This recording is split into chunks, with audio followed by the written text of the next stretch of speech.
Yo, what it do, everybody? Your favorite anti-hero is back with another video. For those who don't know me, I am the Pepperoni, and here I don't typically like to throw shade, but I do enjoy sprinkling pepper. Because I care. In today's video, I'm going to be talking about myself, my channel, and where that all fits into the BookTube writing, reading community. Now, I've already created a couple of videos for this channel, but I just want to reassert what it is I'm trying to do here. Now, I've looked around on YouTube, and it seems like most of the BookTube videos pretty much falls into one of three categories. Either the content creator is giving writing advice, they're talking about an unknown book or unknown books and suggesting that people go and read them. Or the third one, they're reviewing like popular books that everybody's probably already read or everybody is about to read. Now here on this channel, my channel is not strictly a BookTube channel. I sometimes will go off and do other things.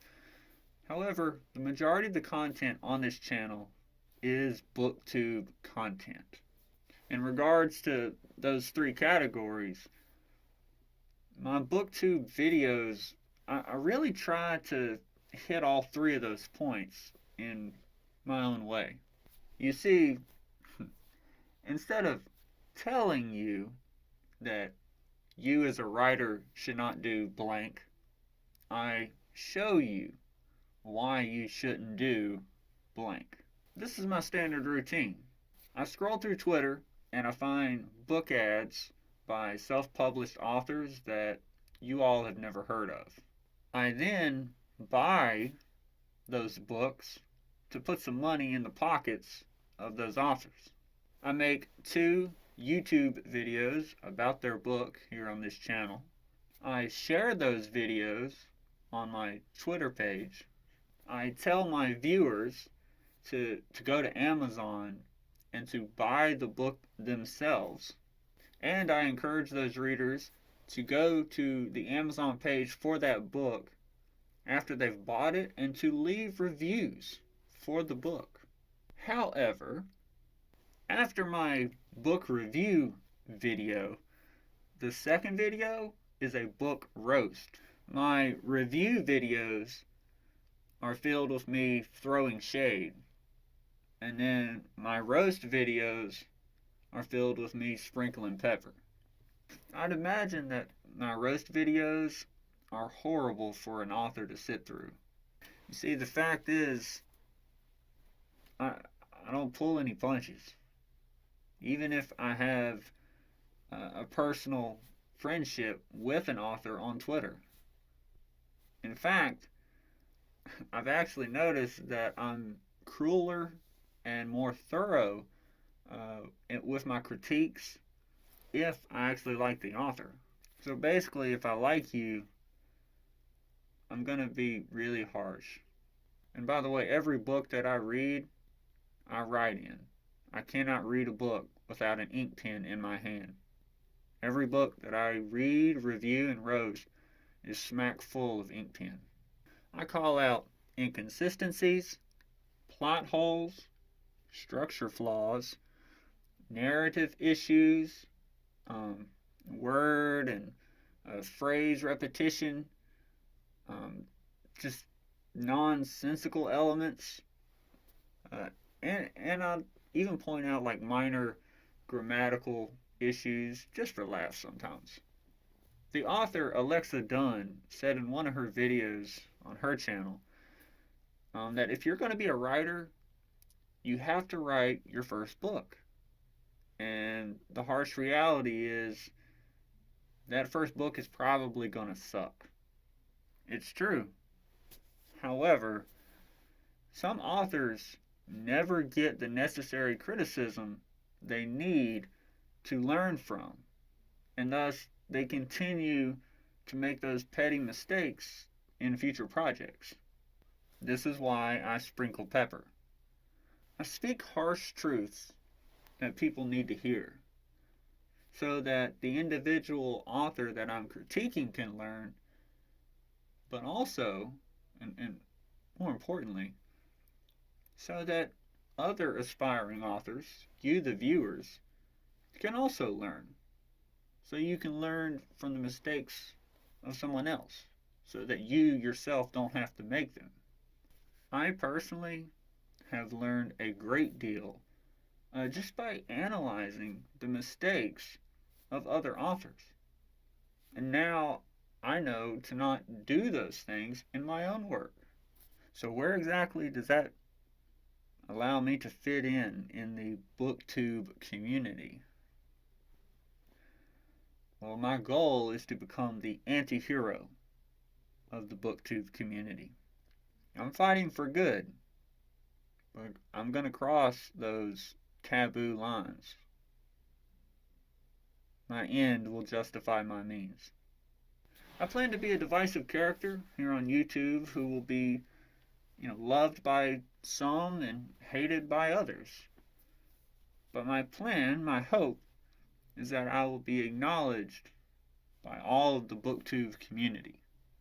I want to be that hard hurdle that basically authors dread having to jump, but know they must. Basically, I want to be the embodiment of basically a standard. Even if you as an author never hope to have your book be reviewed and roasted by me, I want my existence to haunt you. I want you to be reading your manuscript and find mistakes and think, ooh, you know, if Pepperoni saw this, he would destroy me. I better go ahead and fix this now. Because this is the exact kind of stuff that he grills people in his videos for all the time. You see, and that's the thing. Nobody asks me. I don't do this for money. I do it for fun. If I see your book being advertised on Twitter, there's a good chance I'm going to scoop it up, buy it, read it, review it, and roast it. The thing is, I feel like too many authors write stories with the focus being on just entertaining the common reader, basically. By doing this, they lose focus on impressing editors and fellow writers. What you have to understand is writing a book is a lot like doing like a magic trick. Like you might be able to fool the common people in the crowd, but if the people who know the tricks of the trade aren't impressed because your performance was sloppy or a blatant, rip off of someone else, you won't get any respect from those people, from the people inside the circle that you're trying to enter.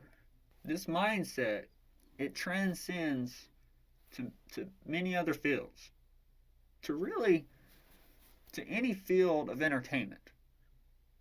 Pro wrestling, movies, music, just live performances and stuff, all that, and so much more, like stage and all that. Anything you do in the realm of entertainment, there is always two audiences: the common and the professional. If you're content with just pleasing the common folk, just the regular average Joe reader, that's fine. But if you're really ambitious, you have big dreams, you want to be successful in literature and writing, then you have to focus on pleasing and impressing that professional / experienced audience. So with all that being said, please enjoy my past content and my future content. I hope you all find joy in my crude and informal way of educating. And I hope you aspiring authors can make amazing pieces of art that will lay the foundation for a successful career in literature. Or at the very least, a really fun hobby. Bye.